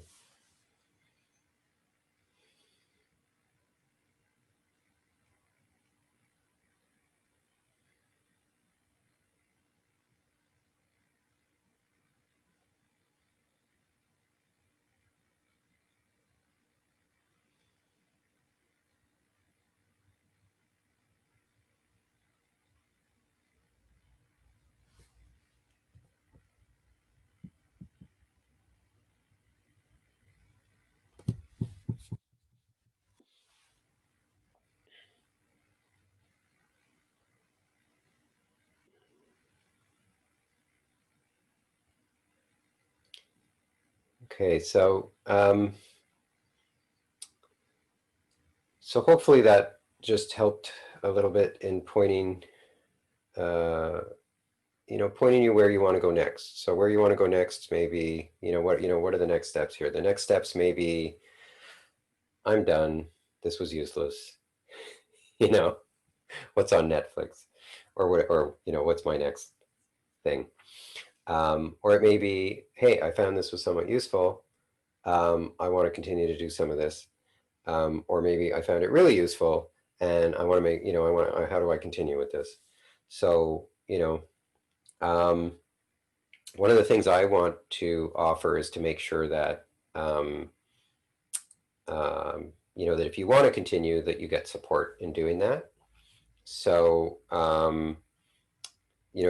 feel free to, email me. And if you want to, talk with me, just, email me and let me know, and we'll set something up. And I've started these monthly sessions of, just where you can just share your practice and ask questions. So, the first group that I taught in May and June, so they're already participating in that.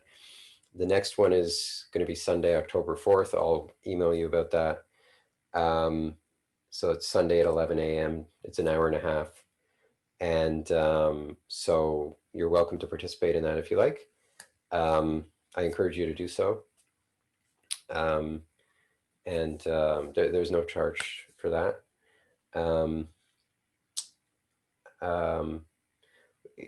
Does anybody want to share in terms of like what, what you would like in terms of support, or where you, like how can you continue, what might you need to be able to continue with this if you do want to continue with this? Like what are the things that might stop, like might get in the way of your intention to practice this stuff?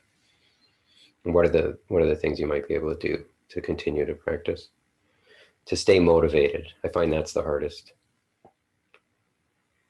So I think it's just like like being in the moment, and an example. Like if you could pretend, okay, now Lori, because this has come up a couple of times tonight, and it's not my situation, but somebody's not happy in their work. What are like solid exercises?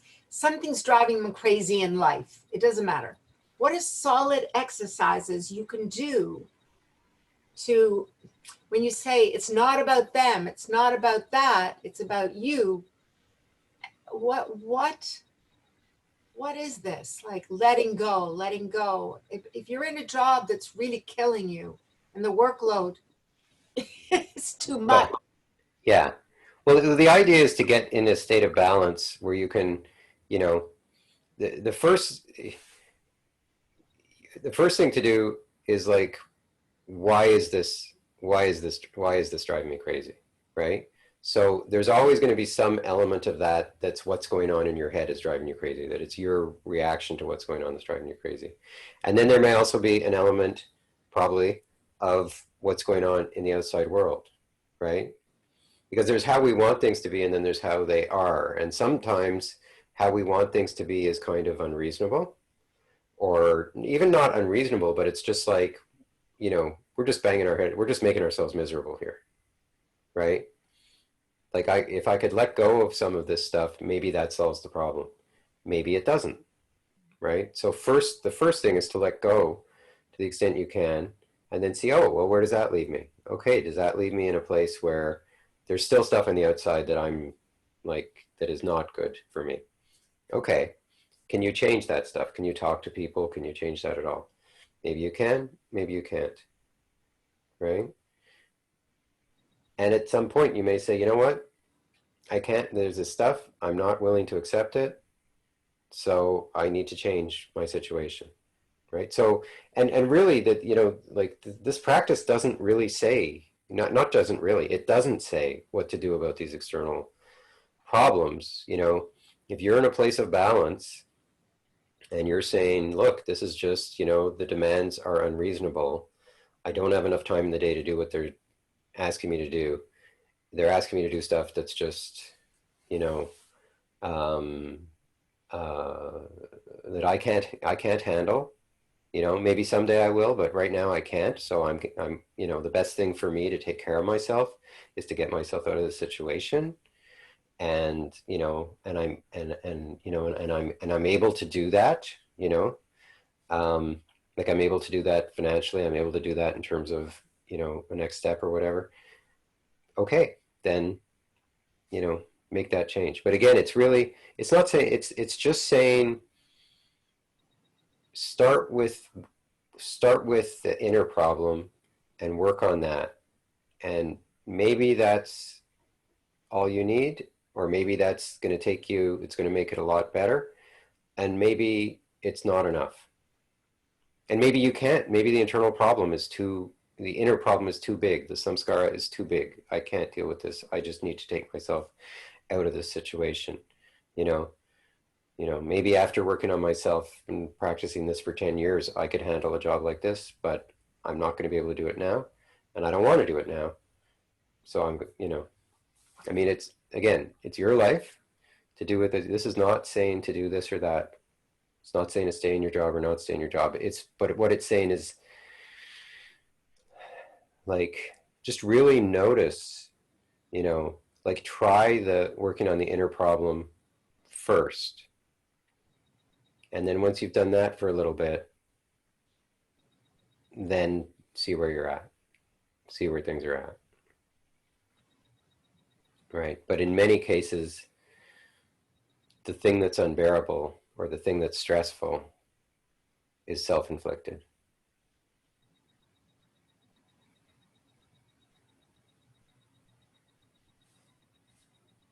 You know.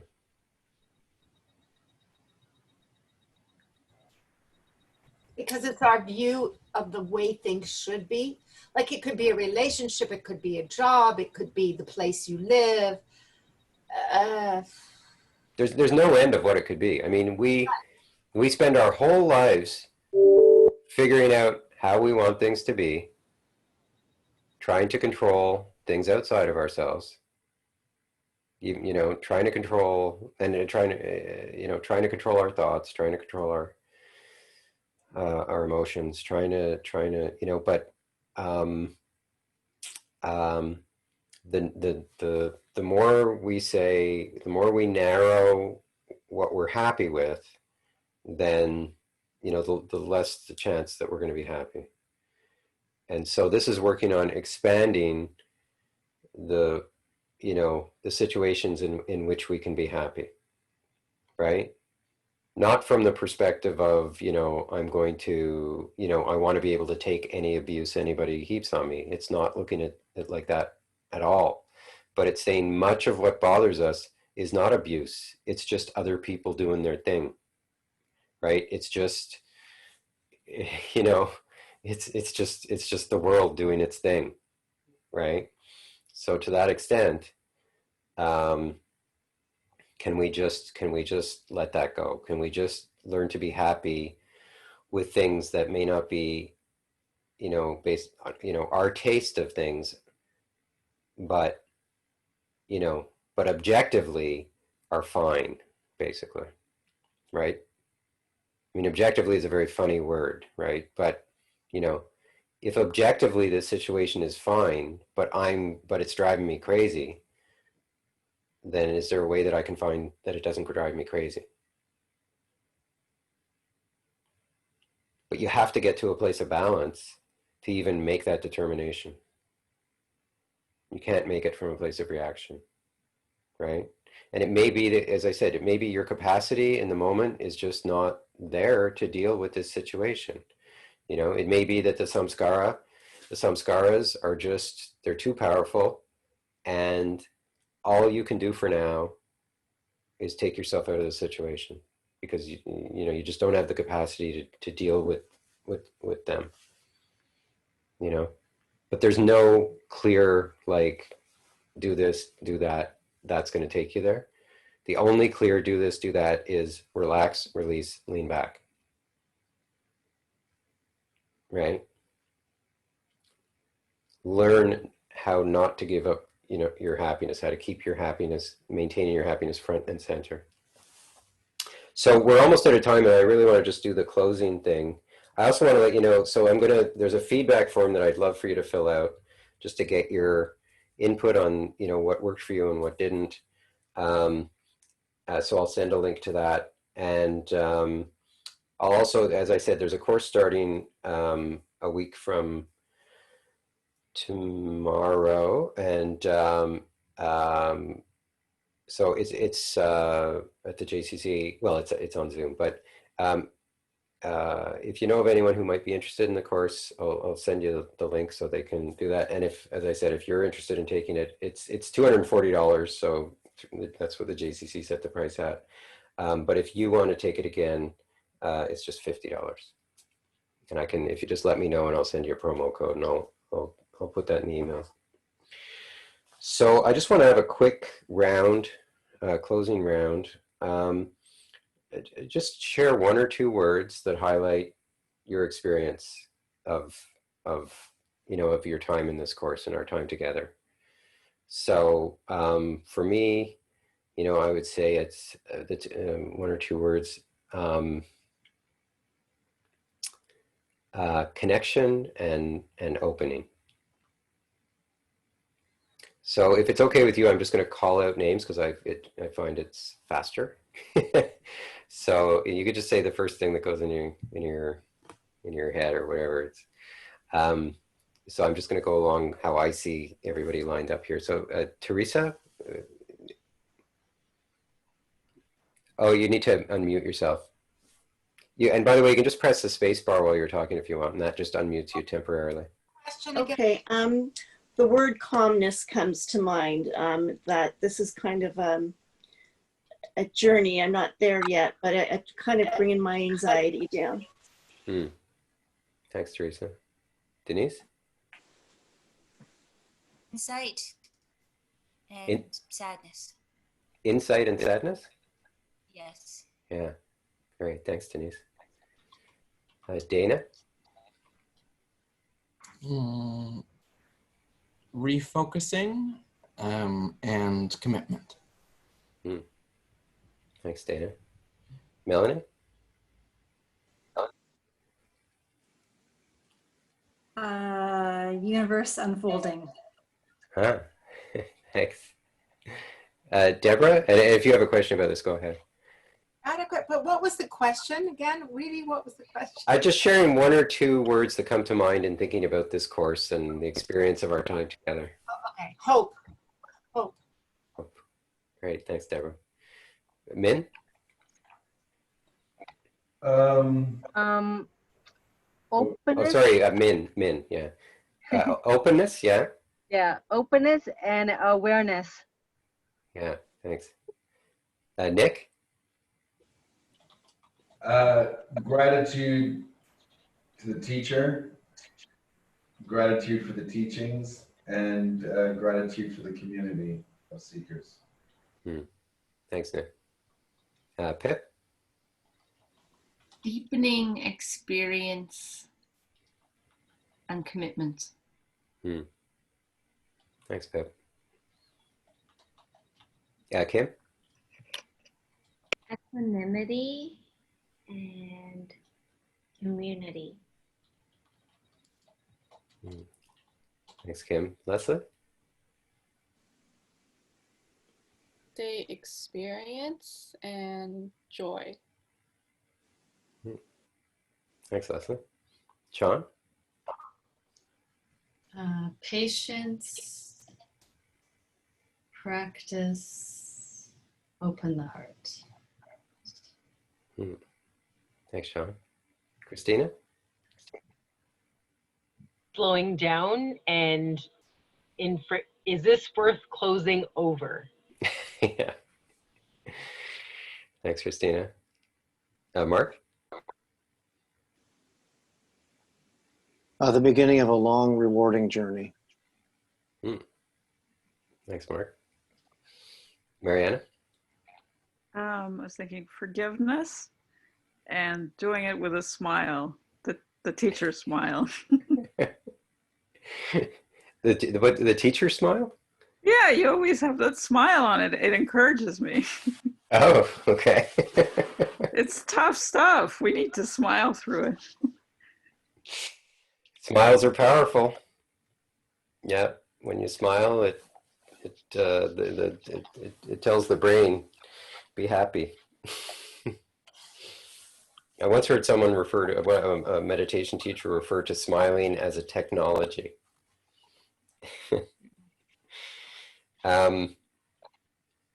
Okay, well, I really want to thank everyone for your wholehearted participation in the course, and yeah, I hope that you continue on this journey, and I hope I get to see you again. And that's it. Thank you, Lori. Thanks, everyone. Lori. Thank you, Thanks, Lori. Bye, everyone. Thank you. Hope our paths cross. Lovely to meet everyone. Thanks, everyone. Nice to meet everyone. And Bye, Annette? guys. And to talk with you. Take care. Yeah. Take care. Thanks so much. Thank you. So Lori, have you gotten people for starting next week just before Yom Kippur at the Yeah, well, right now there's I think 7 people signed up. Good. Oh, good. So that should be enough for it to go. I've been thinking that I want to do it. I want to do it again, or I want like an advanced course, like a Yeah. ongoing course that sort of assumes it's a review, but dealing maybe more personally with maybe with people's situations, maybe becoming more intimate with it. I don't know. Yeah. I've been thinking about that, and I'll probably offer a follow-up course of some sort at some point. It's, in a sense, like we've gone as basically as deep as you can go. It's really just the time, just continuing with it and continuing to refine the practices, refine how you apply it in your life. It's time and a support group to remember these Yeah. steps. Like we all have your pages, so we could review it, or a second read of the book is always faster than the first read, because I'm highlighting and thinking, but I'm not ready to start next week. I'm too involved in high holiday. Yeah. No, I'm just throwing it out there. But I want to continue the journey, but I don't want to repeat it exactly. Yeah. Well, there are, as I mentioned, there's the once a month thing on Sundays. And I'm not going anywhere. And, but I have to run this course, a number of times in order to basically have a pool of people large enough to draw on for a second course. Yeah. Plus I have to figure out, like, what the heck am I going to, like, what's it going to look like? I'm not myself, because it's not very specific. He's not very specific. That's true. That's true. You've made it like you've organized his thoughts in a certain way, but you know what? I think the one about death. This is my last 5 minutes on Earth. Well, that would get me breathing and being in the moment for the next 5 minutes. Yeah. So, I mean, you can practice that in your meditation, right? That's doable. You know, to say I have 5 minutes left, but to say I have a day left and you have to go about your day, you can't, I mean, you're not, I have a day left, but you have your real day where you have to work and you have to do. Yeah. I would, yeah. I wouldn't be sitting in my garden meditating, you know, like it would be like I would really. Yeah.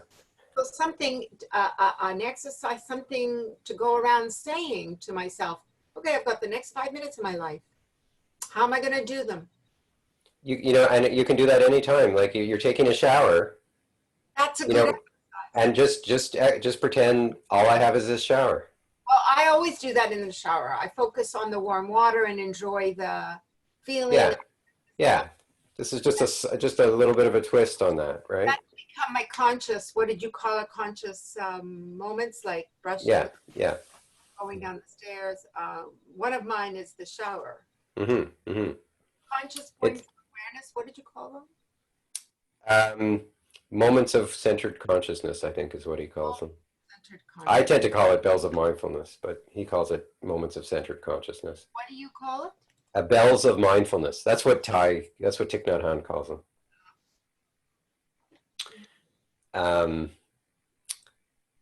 Yeah, and and it's especially good when you're facing a challenge. Like, if it's winter and you're walking outside and it's really cold, or if it's raining and you're getting wet, or, if you're standing in line and you're getting bothered by having to stand in line, just say, all I have left is the time I have in this line. I think that's one of the most powerful things, as long as I keep it a realistic goal, like 5 minutes, the next 5 minutes. Yeah, well, it's just like the duration of this activity. Yeah, and then 10 minutes later, I can do it again for 5 minutes. Yes. Yes.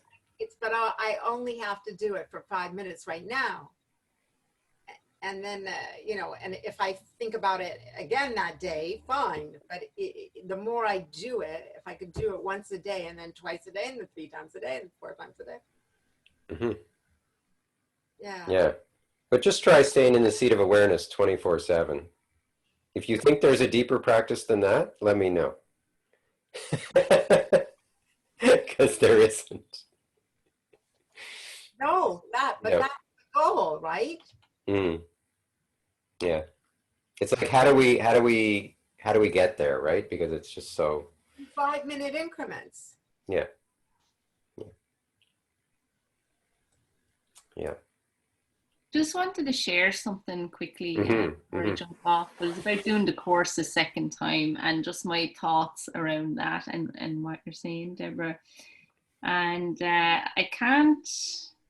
it was really a great support because I found out, I think there was 6 weeks between the classes or the courses, and I was dying to get back into it for that support and reinforcement. And reading the book again, actually, I was like, holy moly, I missed this and I missed this. So it was so good in that sense to do it again. And I really appreciate Laurie and the offering of the course a second time because it was so beneficial like that, because I even feel as I'm leaving tonight, I'm like, oh God, how do I maintain this? It's it's that kind of commitment. I suppose that's why I said it in my closing statement. But what I find helpful is looking at a YouTube video whenever I'm in my day, like a 10-minute YouTube of Mickey. That'll jolt me back into the practice fairly quickly, usually. Reading a little bit of the book. And definitely doing this course a second time. So there's an elevated course. I do it for sure, Laurie, yeah. And And then obviously the commitment to do the group discussions and buddying up with people and stuff, that's been immensely helpful. And looking forward to that as well, you know, makes it fun. I look forward to joining on the 4th of October because it reinforces my commitment. I better stick with this because I'm going to talk to people on the 4th of October, you know, so it's a great, that's so helpful. Thanks, Pip. Yeah, that's literally what went through my mind. I was like, okay, good. I'm going to double down and be really good at this now for the next couple of weeks. Yeah. Thanks, Pip. Yeah, I agree with Pip totally. There were so many things that I missed reading it again. And prior to taking your course the first time, I read this book before. And it surprises me all the little things I miss and I pick up on every time I read it. And it's just so helpful to have you, you know, give your take and through your experience be like, oh, you know, I find deeper, you know, as you've shared with me, it's like, oh, it's really about allowing. And that was in the exercise you typed in the chat. That was something that I put for myself, whereas like the tip that was really helpful was like, oh yeah, I can allow myself to feel the chaos. Because I think sometimes when I try to relax, it's like I'm trying to not feel something, right? And it's like, oh, it's about the allowing.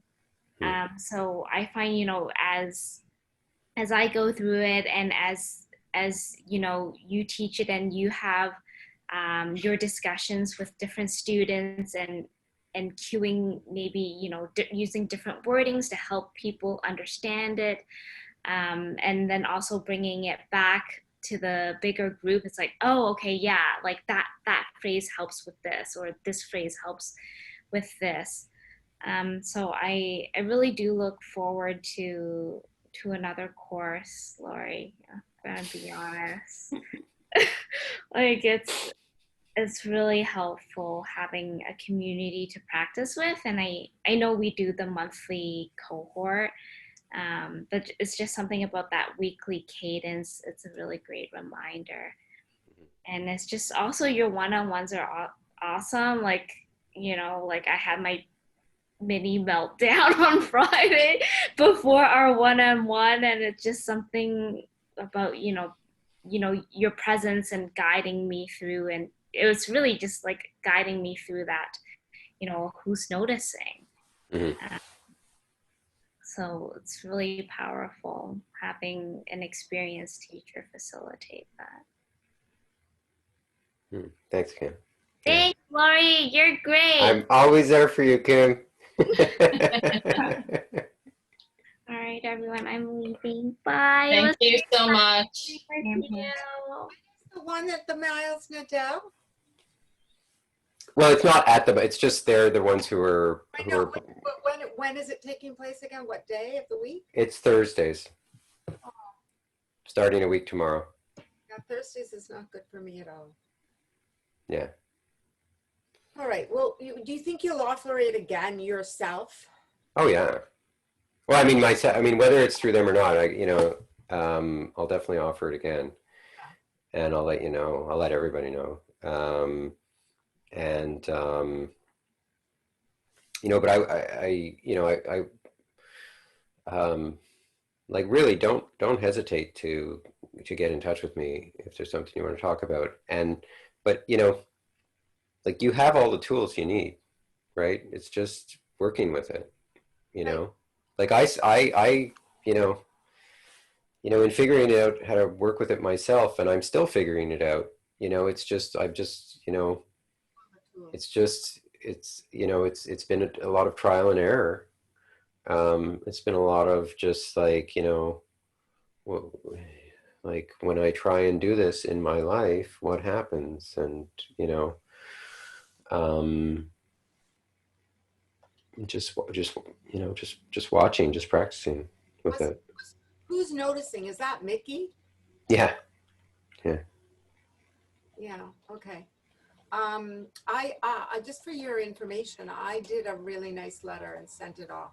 No, I mean a good letter. I don't mean a nice letter, not I love you letter, but I balanced it. And I feel so much less